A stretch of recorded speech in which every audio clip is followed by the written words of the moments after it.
There's a strange phrase we use when something bad happens in public.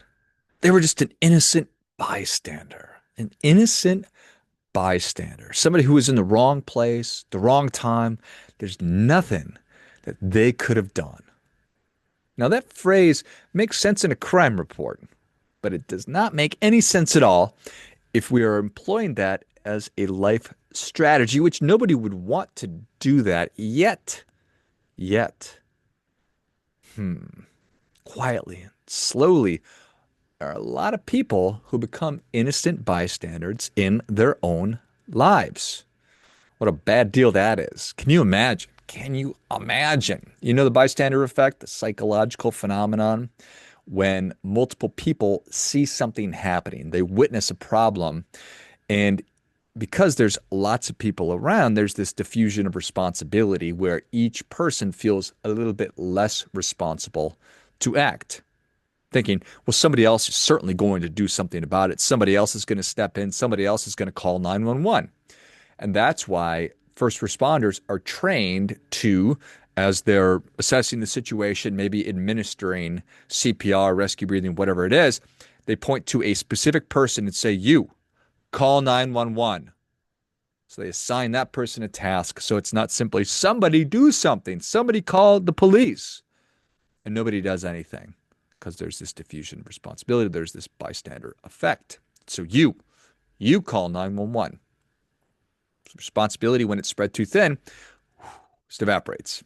So here's an uncomfortable question. What happens when you become part of the crowd in your own life? You become sort of this inner bystander. That's what it looks like. You feel stuck, but assume something will eventually change. You're dissatisfied, but you wait for clarity, or worse yet, you're waiting for permission. You stop doing what you love and you start doing what's expected. Ugh. Ugh. Whew. Tough not to. You defer decisions to your spouse, your boss, your parents, the market, your calendar. Nobody explicitly told you to give up control. Nobody pointed to you and say, hey, throw in the towel, fold your hand. It's over for you. You just drifted. Pressure accumulated. It went up and up and up. Got to be responsible. Be realistic. Don't rock the boat. This is just how life is.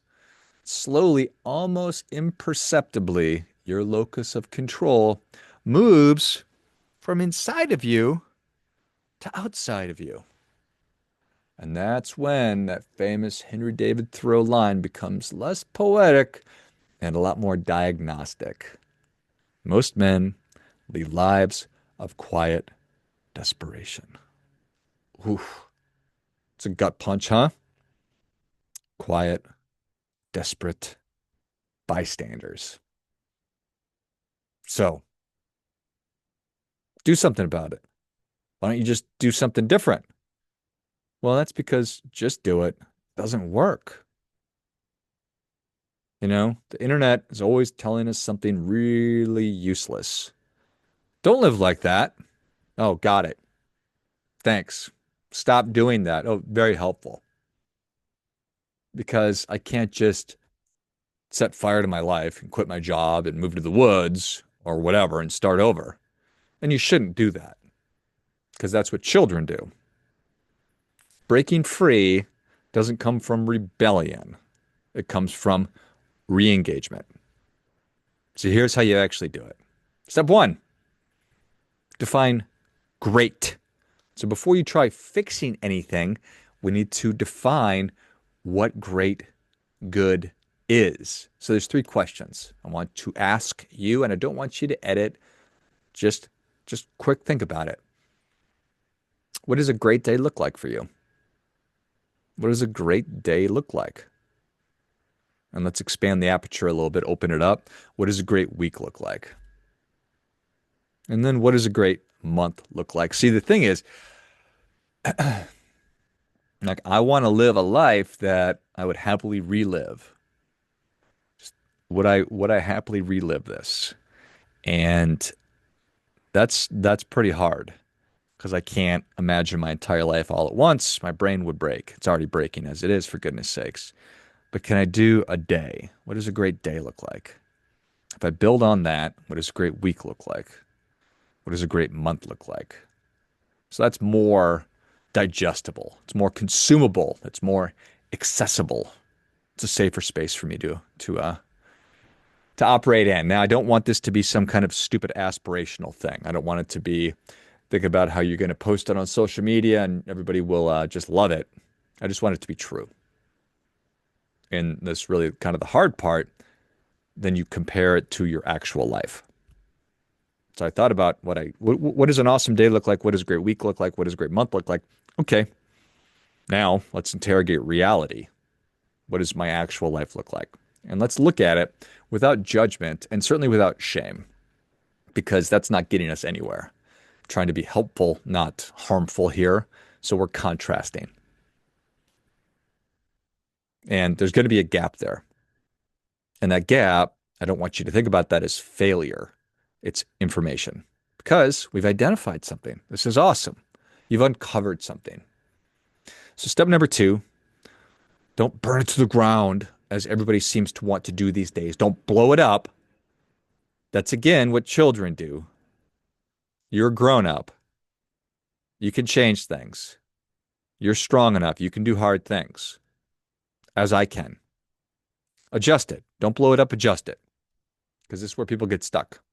They think that change requires demolition, and it doesn't. So start by asking, what can I completely change? Don't ask that. You don't start by asking that question. You start by asking, what can I add? Start by asking, what can I remove? We want to start with small things. Maybe it's one meaningful conversation per week, one block of uninterrupted time in a day, one habit that moves you toward energy instead of exhaustion, something you enjoy doing, one thing you'd stop doing that's quietly draining you, stuff that I dread. Ugh.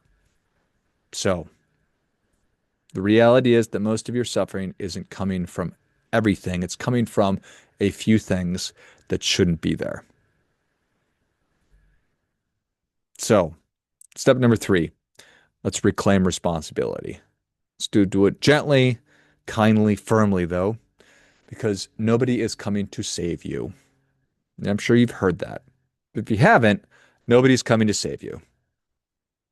It's your misaligned life that you are attempting to, or you're not happy with, that you are a bystander from.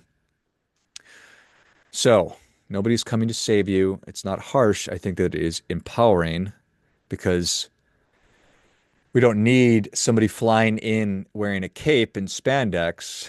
We don't need a hero. We just need to be more present. You don't need to control everything in your life. You just need to stop pretending that you control nothing at all. So, call 911 for yourself. Point inward and say, you act. An innocent bystander is somebody who had no choice. And it certainly happens.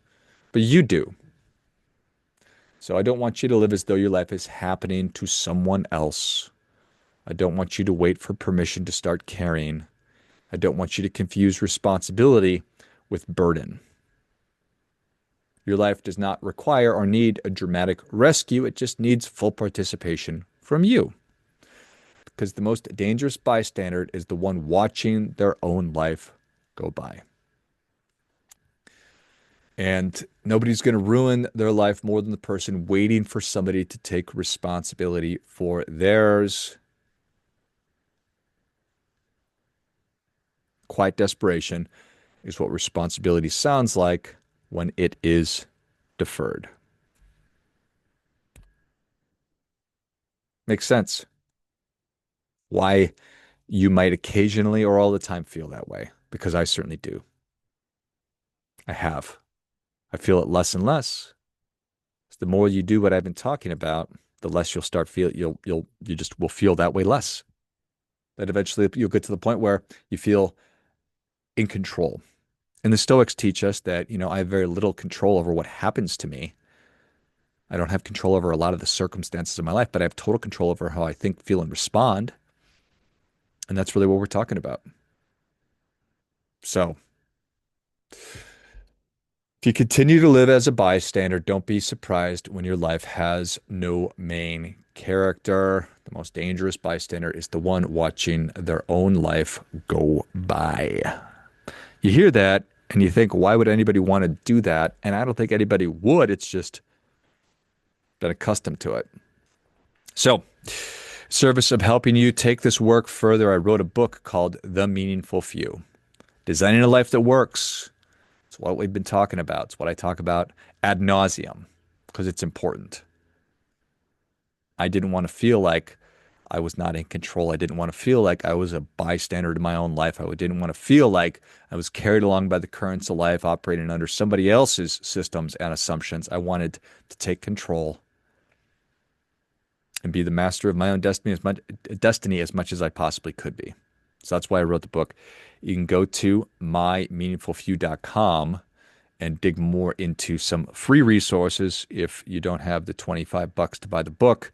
I've got some other resources there for you and got a ton of other opportunities and resources to help you find community and help you to actually start making change in your life and start getting closer to the life that you want, because I foundationally and fundamentally want you to get what you want.